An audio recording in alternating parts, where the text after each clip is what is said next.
What's the best morning of an exam? What's the best way to prepare yourself to get ready to walk in there and crush it? The answer to this is pretty simple, and it's to do exactly what you've done in training every time up until then. So here's a prime example. What I would do for when I did my A-levels back in the day, and just to give you perspective, my A-level maths result, it was 520 out of 600 for an A star. I got 597. So I say I test pretty well. Is I would wake up and sit straight down and do a couple of papers in the morning. First thing that I did. And that was the best way that I found to revise. And leading up to the exam, I'd done every single paper that was available to me across the entire internet, at least once, many of them multiple times. I'd seen every question, every permutation of every question that would come up, etc., etc. Essentially, do so much volume that it would be unreasonable that you couldn't do it again. If you do 100 papers and every single one of them you get almost full marks, the odds of you getting full marks on another one is exceptionally high, right? Let alone not getting the highest grade. That's way lower than full marks. So today, I've just finished my module 1, so my third out of 4 tests to pass my motorbike license. And this was a absolute poster child representation of what not to do on a lead up to an exam. So, set the scene, turned up bright and early, having had breakfast, fine, saw my instructor, wicked, super happy to see him, and I was given back my bike that I had previously, which I was surprised for. I was like, oh, I thought I was going to have a different one. He was like, no, you're on this one. I was like, cool. Got on there. It was much better than I remembered than the new one that I had for several reasons. Mainly the clutch biting point was much more preferable. The bike was newer. Gears actually shifted and it wasn't broken. And it just handled much nicer. Anyway, I was halfway through the warm-up, and then another instructor pulls up with a different bike, the one that I was using on my last day of training. And she basically had to go at me for picking the wrong bike when I didn't have a choice. I was given it, I checked, I thought it was surprising. But anyway, switched over, immediately noticed the difference, struggled a little bit, put my foot down. I was like, oh my God, now I'm getting in my head. And then it was getting really cold. So decided to go back to the bus, get warmed up, and she starts shouting at me. And essentially there was 2 of us, we were left to practice this thing safely. We both know what we're doing. We're ready to take our tests after all. I've been driving for almost a year on a motorbike, and I've got 13 years experience driving on a road. It's not new. And the instructors had gone off to talk about something completely off the pad. I turned around to look at them because they usually tell you when it's good, when they're happy for you to go or what to do next. And I decided, hey, I'm going to head back. They're not looking at me. I'm just going to go. We had been given the freedom to drive over there. And she let loose, giving me an absolute bollocking. Yelling at me, being super patronising, offending the other guy, saying that I might scare him and he might lose control of the bike and let the clutch slip and fly it at me and blah, blah, blah, blah. Anyway, so what's happened here? A change of circumstance and then your instructor being an arsehole. Really bad combination to walk in, to put yourself in a mental place to walk into an exam. Anyway, ended up going into the exam, passed it fine, no minors, pretty much perfect test.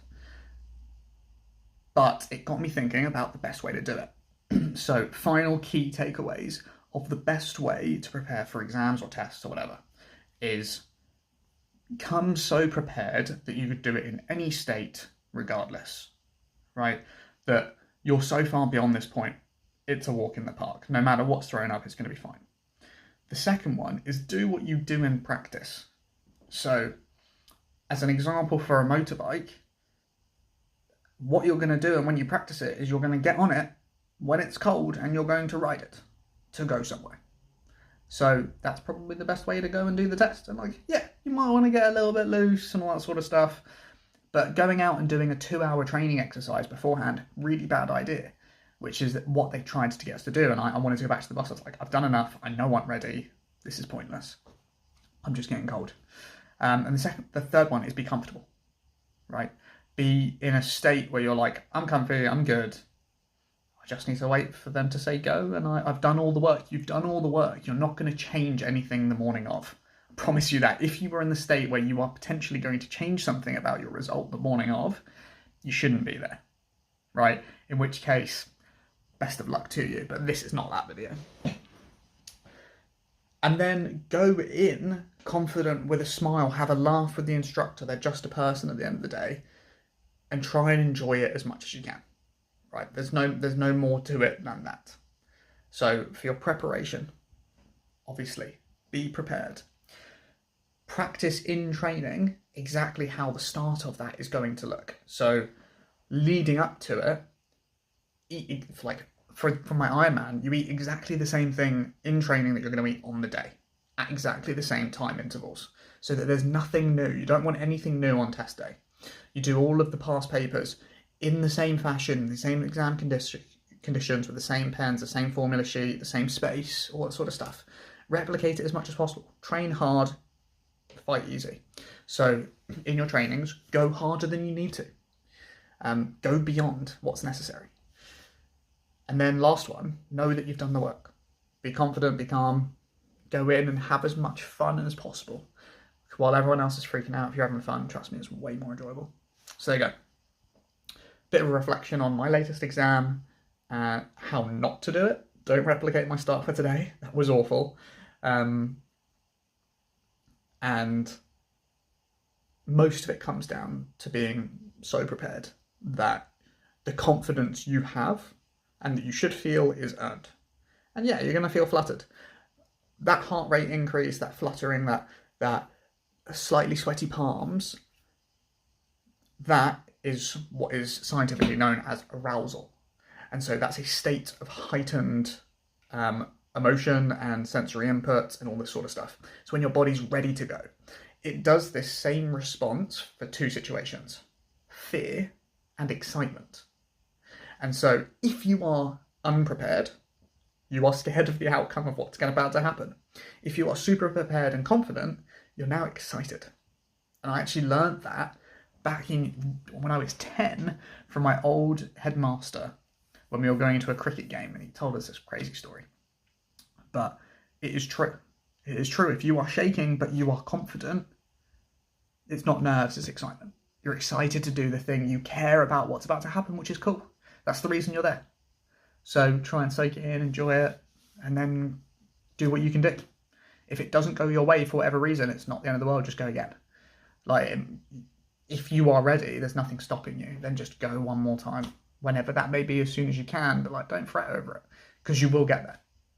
And that's the key thing. If you are deserving of the certificate, there's no reason to be nervous about the test.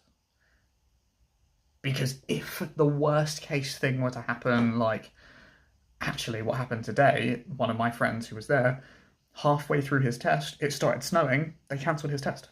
And he had no minors, he only had 90 seconds left of his test. They cancelled it. So he has to come back tomorrow.